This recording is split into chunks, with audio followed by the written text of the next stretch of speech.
Hi, everybody. I'm Lorina Quigley, and I have Peanut with me here today. Hey, Peanut. Peanut actually worked at getting him in the shot with me.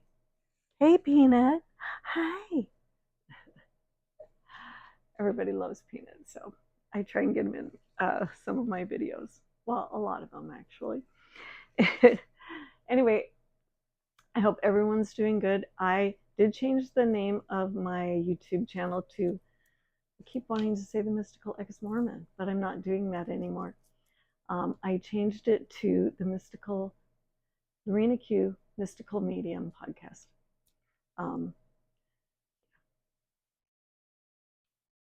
For many reasons. We don't need to go into it. Anyway, so today I wanted to I'm doing a short video, and I'm going to do an extended video tomorrow about some of the things I'm going to talk about today. And first I wanted to share some stuff about mediumship and the two little short stories, really. And so I did a psychic fair last Saturday, and I did, I think, 12 readings. Started off with doing some mediumship. And yes, two sisters wanted a mediumship reading, and they kept saying, we have a lot of people on the other side. We have a lot of people. I'm like, I get it. So do I. There's a lot of people over there. And they had a lot of grandmothers come through, like a lot. There was mother figures, grandmother figures, but and there were some guys too. And what's funny is before we started the reading, I ran to the bathroom to use the restroom, and I came back and I'm like, oh, people are already coming through. When I ran to the bathroom, I got some people coming through, and that can happen. Like, you're getting ready to do a reading and you start getting information. That is pretty common.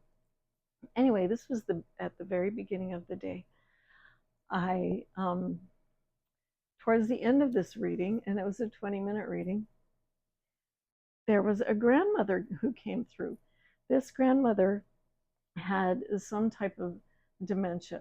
You know, I was getting like this black and white feeling, like sometimes she's on, sometimes she's completely off, like black and white. You know, conscious here, white, and then black, and there's like a slice down the middle. And anyway, that's how I saw that for some reason. I don't know if I've seen that before. I have to think about that.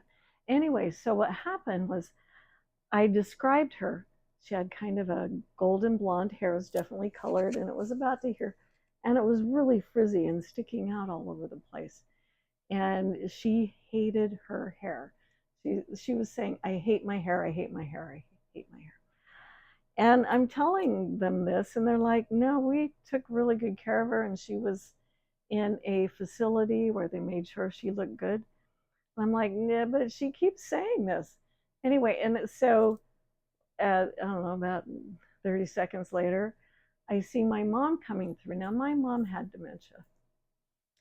She was deaf, and when you have a profound hearing loss, I think there's a greater chance of you getting dementia from that, because there's something about how the brain works, and being deaf in that part of your brain, because it's not active, that receives the hearing, dementia can come in. If anyone knows more about that than me, please you can leave some of that information in the comments. And I didn't know that till a couple of years ago. And my uncle had dementia too, and he was deaf, her brother. Anyway, my mom steps through, and she's saying to me, she hated her hair. She hated her hair. And she's saying, just like she did. Now, my mom was really weirdly picky about her hair, and she hated it if it wasn't absolutely perfect in the way she wanted it to be, no matter how good or bad it looked. She hated it, and she thought it looked terrible. And she's going, she's the same way. She's the same way. She thinks her hair looks terrible, so that's her perception of how she sees her hair, and that's what you're seeing. And so, like, oh, thanks, Mom. And so I gave that information. They're like, yeah, That's it. So her hair looked good to everybody else, but she hated it. She hated it because it wasn't the way she wanted it to look. So she thought it was terrible. Anyway, so that was actually right on, but it took me just, it took my mom coming through and giving that information. Anyway, just a funny thing. And my mom does come through on occasion with help with psychic or mediumship information. It's kind of funny. That's and she would have never, if she were alive, she would not approve of this. it's, it's bad, evil of the devil, this sort of thing. That was her. That's what she thought about all this kind of stuff. She would not have approved, but from the other side, she's very helpful. It's amazing. Anyway, so the second thing is another family member came through to help with some information. So this was somewhere in the middle of the day. This woman, this very elegant, beautiful woman, sat in front of me, and she, I don't think it was specifically that she wanted a mediumship reading. It was more psychic, but there was a lot of information that came through. And she did mention that she had a lot of relatives on the other side. Anyway, at some point, oh yeah, she had told me, sorry, she had told me that her dad and her brother had both died within the last year, which is, it's a lot, a lot to go through. And she wasn't crying, which is amazing that she didn't. But anyway, so at some point, another 20-minute reading, I saw her brother come through. And her brother had a bouquet of yellow flowers, a big, bright bouquet of yellow flowers with green stems, big green stems. And I said, well, your brother's here, and he has a big bouquet of yellow flowers. And I said, he is not the type of person that carries around bouquets of flower or presents them. This is not his personality. But this is what he's bringing forward. And she's shaking her head, yeah, yeah. And then, I mean, a beautiful big bouquet. And then I saw my brother step forward. And he said something about daffodils, daffodils. And so I said to her, well, my brother's here, who's on the other side, Marlon, and he is telling me daffodils. Now, I didn't see them specifically as daffodils. It was a little too far away, the bouquet that he was holding, because I saw his whole body standing in front of me. And I said, well, my brother's here. And the symbol for my brother, the flower that I think of when I connect with him or want to, bring in a memory of my brother, the flower is daffodils, these beautiful, bright yellow flowers. And she stopped, I'm getting chills telling this story. She stopped and she went, oh my God, that is my symbol for my dad and my brother. And she said, I have two daffodil tattoos on my arm that represents my brother and my dad. And it was like, whoa, okay. That's amazing. So I didn't know yet till my brother showed up that those were daffodils. Anyway, that was pretty amazing that that came through. Anyway, it's beautiful how spirit works. I just wanted to share that. It's amazing. Anyway, so we talked a little bit after that, and we both. I'm from Murray, Utah, in Salt Lake area. She lived in Murray, Utah, so we're like, oh my gosh, that's really interesting. Maybe we need to know each other. Anyway, you don't need to hear all that, but I thought it was a really interesting story. Especially about you don't know who's going to come through to help you with messages. So just be open to what comes through and say it. Give the message. Sometimes we're afraid of being wrong. Just say it anyway. That's part of the message. All right.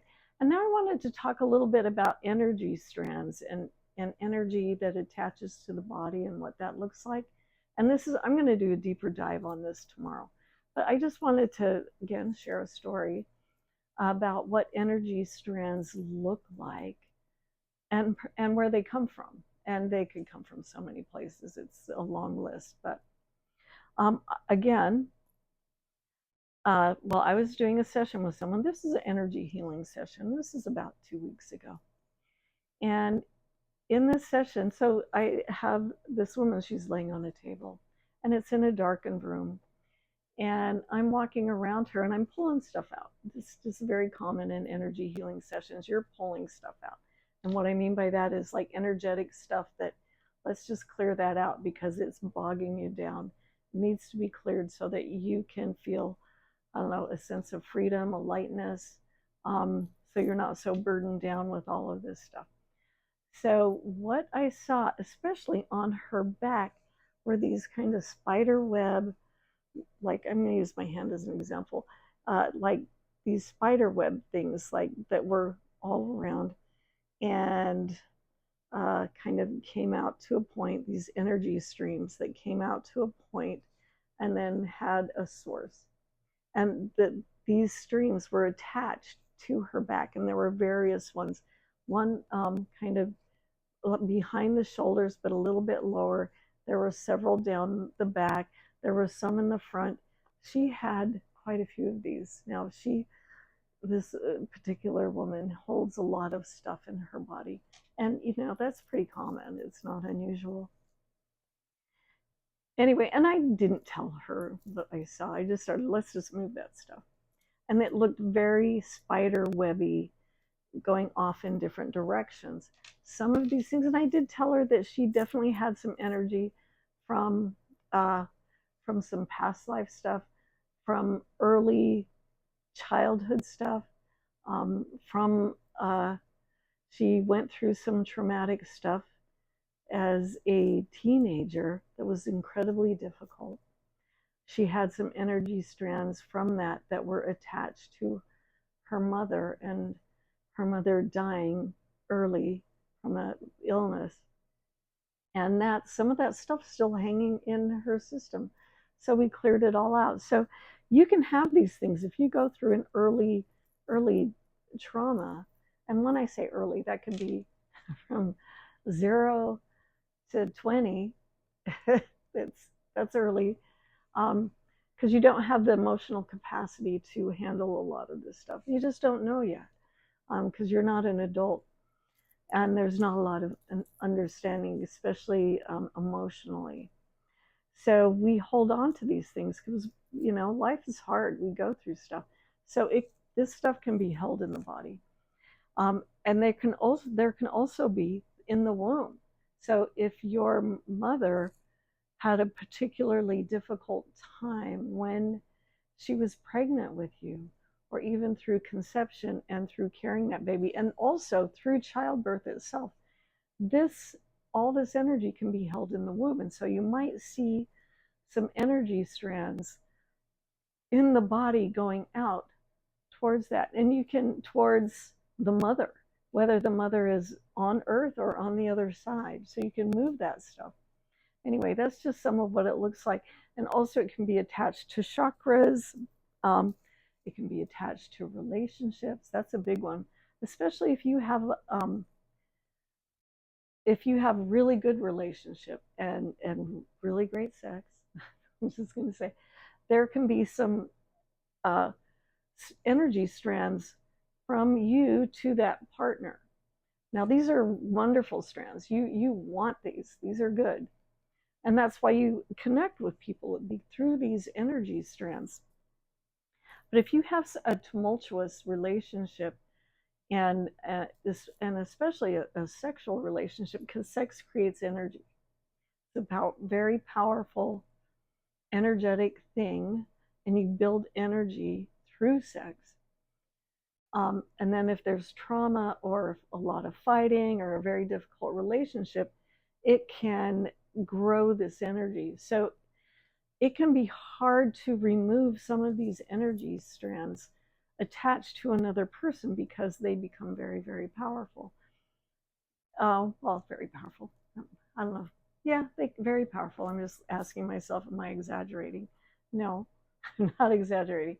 And at some point, they can become an egregore, which is a uh, energy structure that looks alive and can seem like it has a life of its own.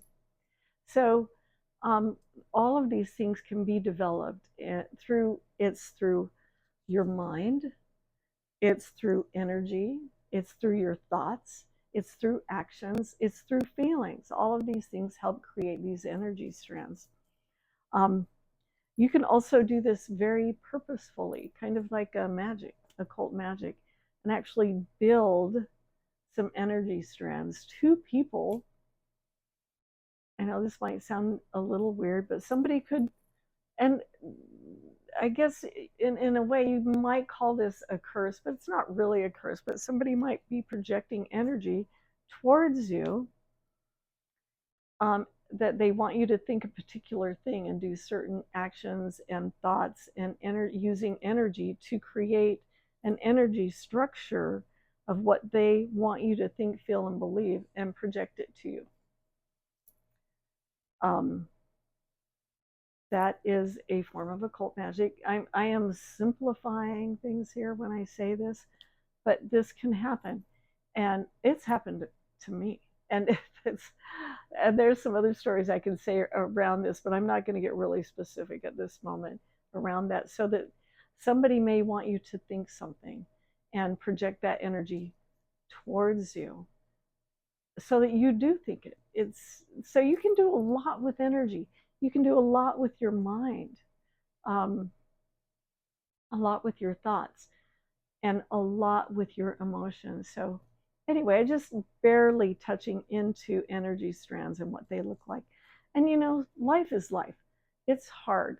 Sometimes it's really wonderful and fun and easy, and you're connected to a lot of beautiful things that are making you happy. But it's also hard and difficult. So that's there's just a lot of energy. And there's also the collective energy that you can get attached to with these energy strands that attach you to certain things, and it will help sway how you feel if you're connected into these energy strands. And that's kind of getting into pendulums, which I've talked about before, which are similar to egregores, which I've talked about before, which is a super fascinating subject. But it's energy structures and energy constructs that we get attached to through our thoughts, our feelings, and emotions, and it can sway us. So you really want to be conscious, watch your thoughts, watch what you're involved with, so that you don't get too caught up in stuff. Just stay on your path. Know what you want to create. Stay on your path. Use your mind and your consciousness to move towards what you want to create. You will, if you do that and know clearly what you want to create, and sometimes that's hard to do, but if you know clearly what you want to create and are on that path, you will get less pulled off by some of these energy strands.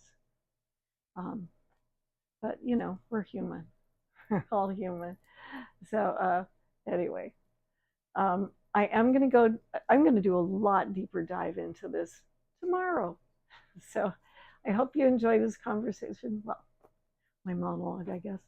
Anyway, I hope you enjoy this video. Please like, share, and subscribe. I do take appointments remotely or in person for readings or energy healing and other things. Anyway, I hope you enjoyed this. I'll talk to you soon. Please comment. I would love to hear what you have to say. Have a great day, everyone.